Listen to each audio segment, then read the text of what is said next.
So, legit ba? Parang fake eh. Fake, no? Fake? Fake? Fake ka yata. Biling na lang to. To tell you honestly,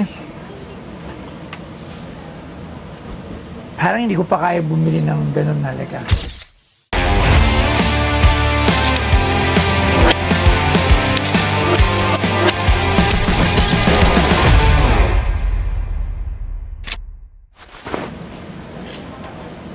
Hi! Hi, boss! Sir Michael, anong napasadya ka ata rito ah? Mukhang malakasan tong kasi hindi ka bababa kung dito malakasan. Ano ba yung sadya mo rito, Sir Michael Tay? Actually, I come here on behalf of my client to sell one of his coin. One of the rare Fatman. Fatman? Yes. Fatman is yung Chinese coin na kalbo? Yes, tama. Tama, di ba? Tama. Sige, tingnan na natin kung ano yan.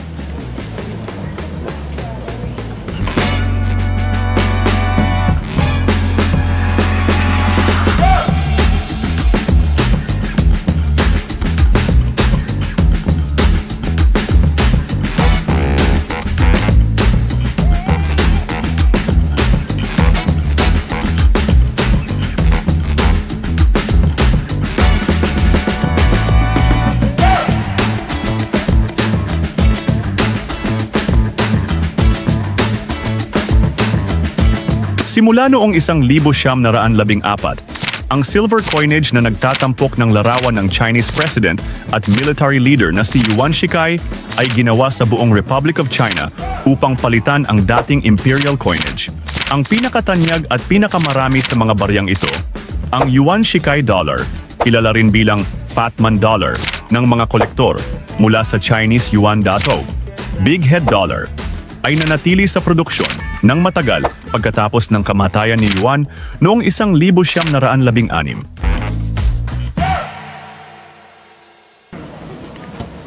Oh. Pwede tanggalin? Yeah, sure. Oh, meron ako nito ah. Pero maliit lang. But this one is considered rare type. Why? Because the meron extra word kanzu is one of the rare Fatman, and I think it's not much left certified in those company who certify the coin. Magkano naman ito binibenta?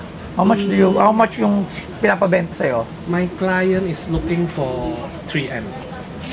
3 million pesos! Yes, boss. 3 million to? Wow, meron pa lang. Grabe, 3 million. Okay. So tawag tayo ng expert, si Sir Angelo Bernardo, kasi wala Sir Arman ngayon. Wow, 3 million coins. 3 million coins. Coin lang, hindi coins. Hello, Sir. good afternoon. Sir Angelo. Oy, Hi, Mr. Michael Tay. Yeah. It's a pleasure. Meron pa na tayong bisita ngayon. 3 million. 3 million sa aking kamay. Totoo ba? Well, tingnan natin. Okay. One thing, no? Si Sir Michael Tay. Siguradong legit. Sigurado legit to. Kasi Sir Michael Tay is a well-known specialist pagdating sa Chinese coins. Yan, Chinese ka po ba? Yes, Chinese ako. Ah, Chinese. Oh. Malaysian Chinese. Malaysian Chinese. Akala ko Singapore yan. Malaysian Chinese. So, ano siya, it's an honor to be an expert dito sa one of the things that Michael Tay is. Saan ako kuha yan? Actually, this one is belong to one of my client, and the Lolo is a seaman. Last time he bought it quite cheap, like 100, 200 USD since 1970. The Lolo bought it 1970, 1980. So now the price crazy. Wow. So investment din talaga. Yes. Can I take it out? Yeah, sure. Yan. So kaya kailangan pa rin natin ng expert even if mas expert to sa akin kasi Baka niloloko lang tayo nito. Oo. Oo, Sa baka removes the subjectivity. Baka niloloko lang tayo niya. Dahil may bublo. Baka niloloko lang. Yo mga ka-geng-geng! So nakikita nyo na naman itong aking kasuotan. Siyempre mula ito sa Toyoware. At alam nyo ba na sa Toyoware, maaari pa kayong kumita. Dahil available na ang Toyoware sa mga gustong mag-reseller. So ang gagawin nyo lamang ay kontakin si Benji Rayala para maging reseller kayo ng Toyoware. At isa pa dyan, sobrang daming magagandang design ang palabas sa mga susunod na buwan. At talaga namang isa to sa mga pagbamalaki yung kasuotan sa kalye. Siyempre nagmula tayo sa kalye kaya babalik natin sa kalye ang Toyoware. So ano pang inaantay nyo? Tingnan nyo ang mga design ng palabas at ang mga dating design at meron din kaming sale ng mga old design na ipapakita ko sa inyo.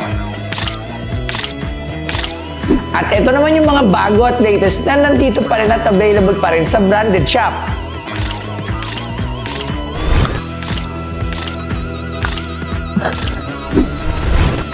So ano pang inaantay nyo? Pumorma na habang nakita. So Toyoware, si Toy Tumamen, geng-geng. Even if mas expert to sa akin, kasi... Baka niloloko lang tayo nito. Oo. Oo, Sa baka removes the subjectivity. Baka niloloko lang tayo niya. Then may block. Baka niloloko lang tayo niyan. Oo, baka... Sa tingin ko, peke eh. Peke, no? Medyo sabit, ano? Oh. Fake? No. Niloloko mo ko, Sir Michael. Sure, ano, tunay yan. This one. Okay. Actually, my client gusto fast money because he rush to sell it. Rush pa yung 3 million, ha? Rush pa yung 3 million. Isang coin, rush, 3 million. Wow, rush. Actually, this coin, 2002 in auction, 240,000 USD 240,000 US dollar? for Yeah. AU. For almost uncirculated. Yes, AU. 240,000, that's roughly, ano? Mga 10 million. 15, around 15. 15 million. So, legit ba? Parang fake eh. Fake, no? Fake? Fake nga yata. Fake? Ay, Fake nga yata. biling na lang to. Ano, 20,000 pesos. Legit? Nakahawa ka na ba Well, yan, Sir Sir Angelo? Well, yung Fatman kasi, marami to. Nakakakuha ko nito from time to time. Pero ito, iba yung klase yung Fatman niya. This is a Kansu variety. This is a provincial issue. Kung makikita mo, and ang usual niyan, merong ganyan characters, no? Wala to. Wala yan, no? Meron din ako yan eh. Patman pero maliit lang. Kansu rin. Hindi nga, wala nga. Wala. Oo. Yan. So ito, yung tatlong guhit na yan, ibig sabihin yan, year 3. Year 3 is 1914. Year 3 ng Republic of China. So this is the 3rd year. Tapos, etong dalawang karakter na to, is Kansu, ibig sabihin, dun sa minute sa province ng Kansu. It's one of Sa China. the rarest Fatman dollars. Oh. So what is your grade here? Sorry? How did you grade this? Actually, I offer coin grading service, but actually, my client he want to sell it fast, so yeah, okay. that's why I come to Bostoyo. Okay. Sige. Pero, dami ng gasgas eh. Yeah, meron lang ano ko dyan. It would probably grade, for me sige, Yeah, yeah, for me it would probably grade EF, no? Although I have a concern. yeah. Got chance EF AU. Yeah. More on EF ako. Ano yung EF? Extra Extremely fine. fine. Extremely fine. Yeah. That's one grade lower than almost uncirculated. And may ang concern ko dyan is may mga gas-gas siya which can lead to a clean grade. Yeah. So it's possibly, it can lead to a clean grade. Yun yung tingin ko sa kanya. Grabe. Maraming salamat, Sir Angelo. Thank you very much. Magkano pala sa'yo? Okay. In terms of value, assuming na clean EF, assuming na EF to na hindi clean pag clean kasi mas mababa pa yung Pag nilinis. pag clean yung lumabas sa grading, no? Pero assuming hindi clean and EF siya, maybe nasa 2 to 2.2 Million pesos. million. Wow. 2 to 2.2 million pesos. Yan. Pero ako, to be on the safe side, there's also possibility na baka mag-claim yung grade dito. So, to be on the safe side, pwede mo pa siguro ihagil na mas mababa pa. Yan, just my opinion. Maraming salamat. Thank you. Thank you, sir. Thank you. Wow. Ang hirap sa coins, no? There are so many things to check Yes. upon sa coins. Katulad doon, clean means baka nilinis, 'di ba? Pero pag hindi nilinis, mas mahal. To tell you honestly, parang hindi ko pa kaya bumili ng ganun halaga. Siguro ako kaya ko lang makabili ng isang coin.